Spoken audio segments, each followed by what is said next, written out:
Somewhere along the way, you may have learned to listen to other people. You may have learned to keep yourself silent, make sure the peace is kept outside yourself, make sure you respect other people and not ruffle any feathers. Somewhere along the way, you may have learned it's safer just to stay small than to speak your truth. You may have learned along the way that others know better than you do. And so trust what other people say and doubt yourself when you do have that inkling of thinking differently.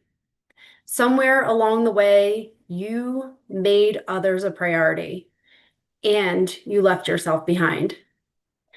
And it is only when you start to realize that this is happening that change can actually happen.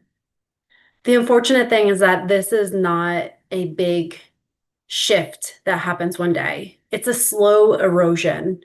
It's like a drip on a rock.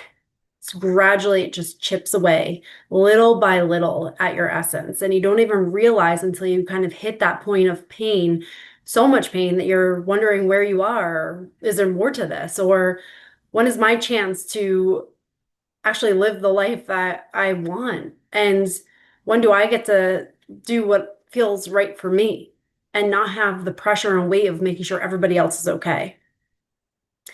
The slow erosion of ourselves can happen so subtly that it can take years where we feel like something is just off, but we can't really put our finger on it.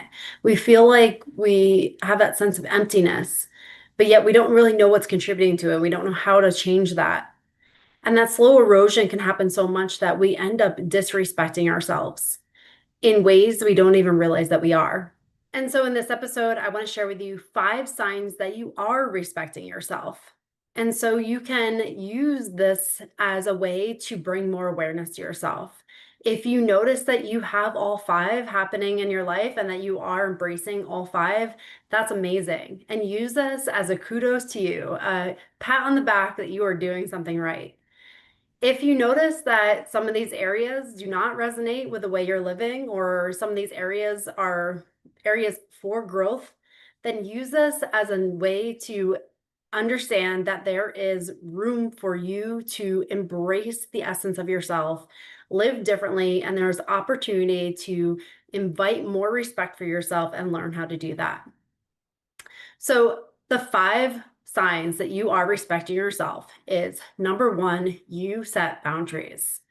Now, this is one of those terms that can feel so jarring and uncomfortable when we talk about boundaries, because if you're listening to this episode, it's likely that maybe you haven't had boundaries in much of your life and that you have said yes to people over and over again. You have prioritized others' needs more than your own, and you just keep on doing more and more and more for people. It may feel so uncomfortable to say no to people, to set those boundaries.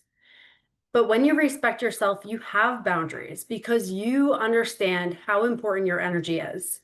You understand that your time is precious and that the energy and time that you have is not an endless source. It's a source that does become depleted.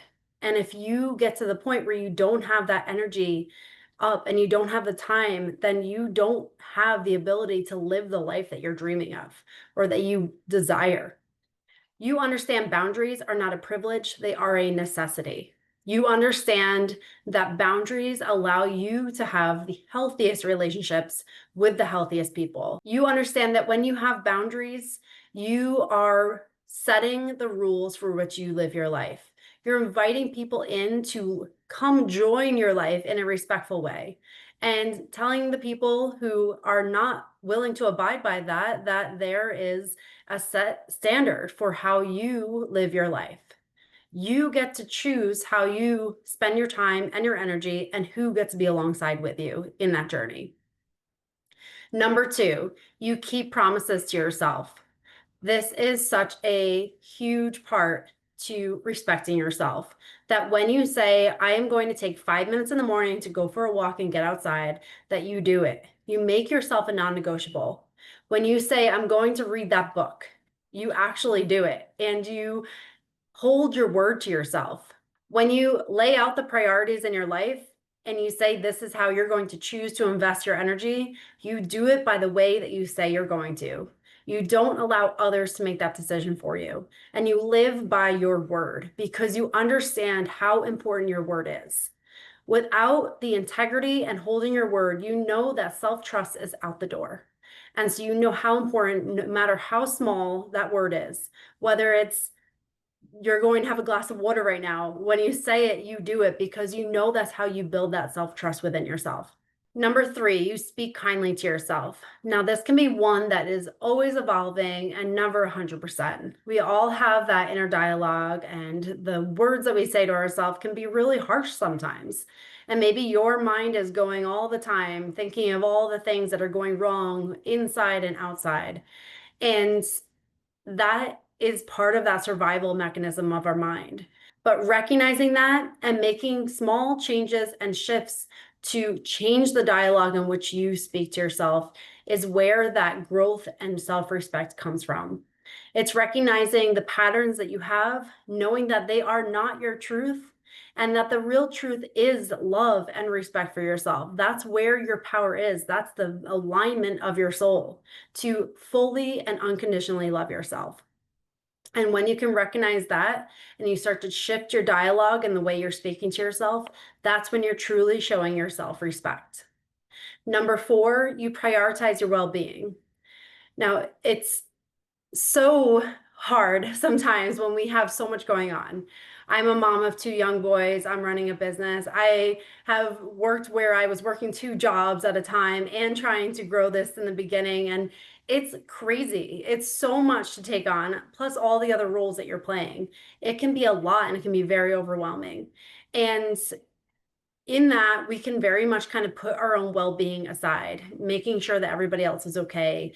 And we notice that maybe weeks go by and we haven't really done anything for ourselves. Maybe we haven't taken a moment of quiet time, or we haven't gone for a walk, or maybe we haven't gone to the gym. You can easily watch that time go. But when you respect yourself, you understand that you are a priority and that you can only show up fully for your children, for your spouse, for everything that you're doing, all the people you're serving, if you are prioritizing your well-being. That means getting enough sleep. That means having some quiet time. That means maybe going for a walk, getting outside, taking a few deep breaths. Whatever that looks like for you, you recognize that your well-being is worth it because you can only help others and be there for the ones that you love when you are full and you are self-respecting. Number five, you walk away from anything that no longer serves you.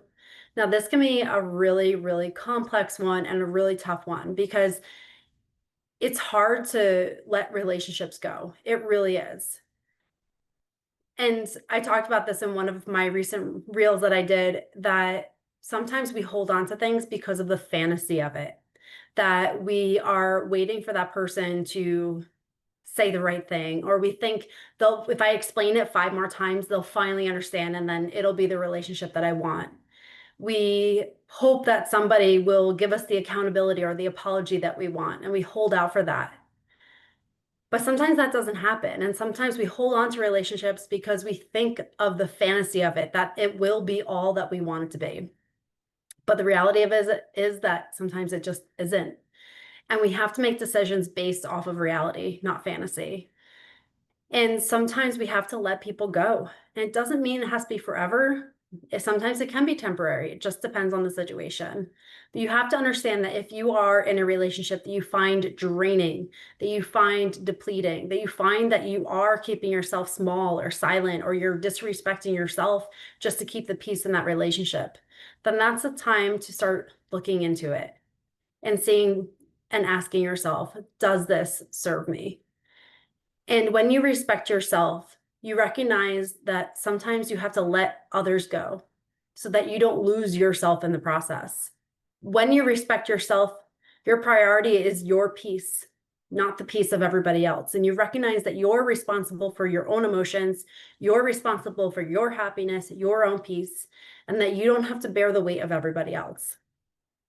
And that is a really tough one, but it is a huge sign that you are respecting yourself when you take your energy back and you live within your own power. And so the 5 signs that you are respecting yourself is that you set boundaries. You keep the promises that you make to yourself. You speak kindly to yourself. You prioritize your own well-being, and you walk away from situations or relationships that no longer serve you.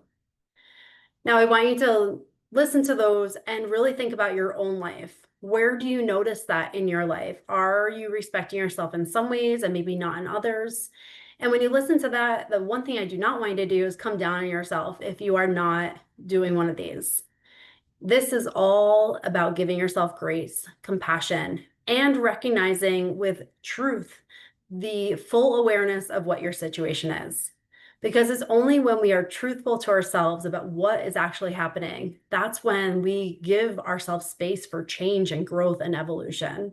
And so I hope this serves you well in understanding areas that maybe you are respecting yourself, maybe areas that you're not, and so that you can really start to move in the direction of self-respect and know that you are worth it and you are worth prioritizing yourself.